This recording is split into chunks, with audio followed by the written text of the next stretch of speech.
ఏడాదిలోని 1,62,000 అప్పులు చేసి ఒక్క పథకం కూడా కాంగ్రెస్ ప్రభుత్వం మొదలుపెట్టలేదని కేటీఆర్ అసెంబ్లీ మీడియా పాయింట్లో ఆగ్రహం వ్యక్తం చేశారు. కాంగ్రెస్ ఎమ్మెల్యేలను గ్రామాల నుండి తరిమి కొడుతున్నా కూడా దాచిపెడుతున్నట్టుగా గవర్నర్ ప్రసంగం ఉంది అని ఆయన పేర్కొన్నారు. 420 గ్యారెంటీలో ఒక హామీ నెరవేర్చే ప్రయత్నం చేయలేదని కేటీఆర్ దుయ్యబట్టారు.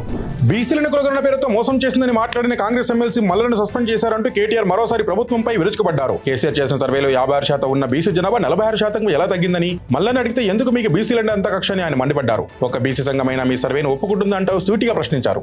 రాష్ట్ర అభివృద్ధి ధ్యేయంగా తమ ప్రభుత్వం పనిచేస్తుందని గవర్నర్ జిష్ణుదేవ్ వర్మ బడ్జెట్ సమావేశాల ప్రసంగంలో అన్నారు. 25,000 కోట్ల రుణమాఫీ చేశాం, 500కే గ్యాస్ సిలిండర్ ఇస్తున్నాం, వరి రైతులకు 500 బోనస్ ఇస్తున్నాం, సంక్షేమం సామాజిక న్యాయానికి కట్టుబడి ఉన్నామని వెల్లడించారు. దీంతో రాష్ట్రంలో పథకాలేవి పూర్తిగా అమలు కావడం లేదని బీఆర్ఎస్ ఎమ్మెల్యేలు నినాదాలు చేశారు.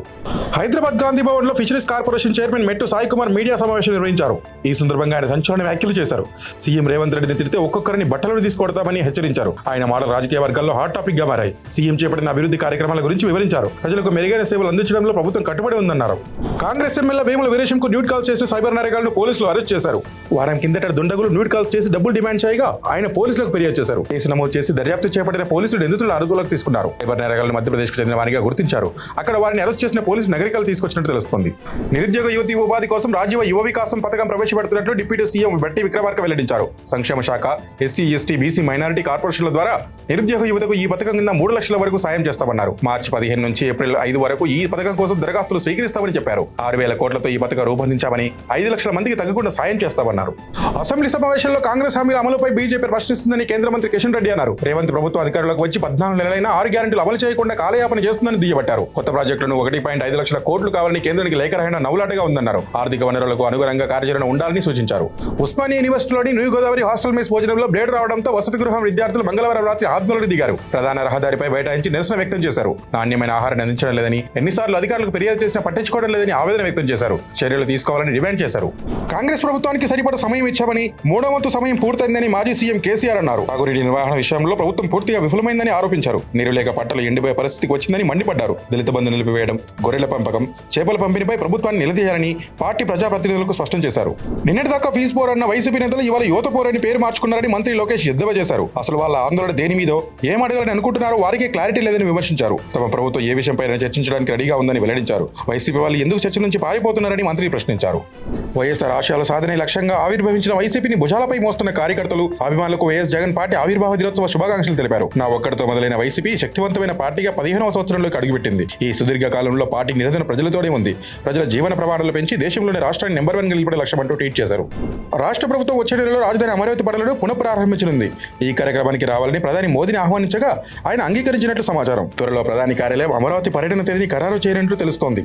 కాగా రాజధాని పనులను అట్టహాసంగా మళ్లీ స్టార్ట్ చేయాలని రాష్ట్ర ప్రభుత్వం సన్నాహాలు చేస్తుంది. 9 ఏళ్ల కిందట అమరావతి పనులు మోదీ శంకుస్థాపన చేసిన విషయం తెలిసిందే. ఛాంపియన్స్ ట్రోఫీ ఫైనల్లో భారత్ విజయం సాధించిన అనంతరం రచ్చ చేశారంటూ మధ్యప్రదేశ్లోని దేవాస్లో పలువురు యువకులకు పోలీసులు గుండ్లు కొట్టించారు. శాంతి భద్రతలకు విఘాతం కలిగించారని పేర్కొంటూ గుండ్లు కొట్టించి ర్యాలీ తీయించారు. ఈ వీడియో వైరల్ కావడంతో స్థానిక బీజేపీ ఎమ్మెల్యే గాయత్రి రాజే తీవ్రంగా స్పందించారు. అమాయక యువతను అలా శిక్షించడం సరికాదన్నారు. వారిని వెంటనే విడుదల చేయాలని డిమాండ్ చేశారు.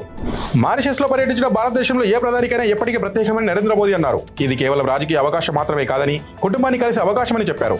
140 కోట్ల భారతీయుల తరపున మారిషస్ కు జాతీయ దినోత్సవ శుభాకాంక్షలు తెలిపారు. ఇరు దేశాల మధ్య చారిత్రక బంధం మాత్రమే కాకుండా విలువలు, నమ్మకంతో కూడిన సంబంధం ఉందన్నారు. మారిషస్ అభివృద్ధికి కలిసిట్టుగా పనిచేద్దామని చెప్పారు. ఈ నెల 16న ఢిల్లీలో అంతర్జాతీయ భద్రతా సదస్సు జరగనుంది. అమెరికా, కెనడా, బ్రిటన్తో సహా 20 దేశాల గూఢచారి విభాగాల అధినేతలు పాల్గొనే ఈ కార్యక్రమానికి జాతీయ భద్రతా సలహాదారు అజిత్ దోవల్ అధ్యక్షత వహిస్తారు. ఉక్రెయిన్, రష్యా, గాజా యుద్ధం, తీవ్రవాదం, అంతర్జాతీయ నేరాలను ఎదుర్కోవడం వంటి అంశాలపై వీరు చర్చించనున్నారు. ఆస్ట్రేలియా, జర్మనీ, న్యూజిలాండ్ దేశాల ఇంటెలిజెన్స్ చీఫ్లు కూడా ఈ సమావేశానికి రానున్నారు. పాకిస్తాన్ లో బలేష్ మిలిటెంట్ల చెర నుంచి రైలు ప్రయాణికులను విడిపించేందుకు ఆర్మీ చేపట్టిన సైనిక ఆపరేషన్ కొనసాగుతోంది. ఇప్పటివరకు 80 మందిని కాపాడారు. 100 మందికి పైగా ఇంకా బందీలుగా ఉన్నట్లు తెలుస్తోంది. రైల్వే కట్ట నుండి పశ్చిమ వరకు వస్తుండగా ఓ సొరంగం వద్ద మిలిటెంట్లు ట్రాక్ ను బాంబులతో పేల్చేశారు. రైలు మంటల్లో చిక్కుకొని ఆగిపోవడంతో మిలిటెంట్లు దాన్ని హైజాక్ చేసి 30 మందిని చంపేశారు. బంగ్లా అలర్ల అనంతరం భారత్ లో తలదాచుకుంటున్న మాజీ పీఎం షేక్ హసీనాకు మరో షాక్ తగిలింది. ఆమె ఆస్తులు, బ్యాంక్ అకౌంట్ల జప్తుకు ఢాకా కోర్టు అనుమతి ఇచ్చింది. దీంతో హసీనా అధికారిక నివాసం సుధాసుదన్ తో పాటు ఆమె కుటుంబానికి చెందిన ఇతర ప్రాపర్టీలను సీజ్ చేయనున్నారు. హసీనా, ఆమె కుమారుడు సాజిద్, కుమార్తె సైమా వాజిద్, సోదరి షేక్ రహేనా సహా కుమార్తెల బ్యాంక్ అకౌంట్లను నిలిపివేయనున్నారు. స్టాక్ మార్కెట్లో ఫ్లాట్ గా ట్రేడ్ అవుతున్నాయి. నిఫ్టీ 22,470, సెన్సెక్స్ 74,045 వద్ద చెల్లిస్తున్నాయి. గ్లోబల్ మార్కెట్ల నుంచి మిశ్రమ సంకేతాలే అందాయి. చమురు, energy, PSC, PVT bank, commodities, finance, auto, infra, motor షేర్లకు గిరాకీ పెరిగింది. IT, FMCG, health care, pharma, media షేర్లపై సెల్లింగ్ ప్రెజర్ ఉంది. IndusInd, Tata Motors, BPCL, Kotak, HDFC top gainers గా ఉన్నాయి.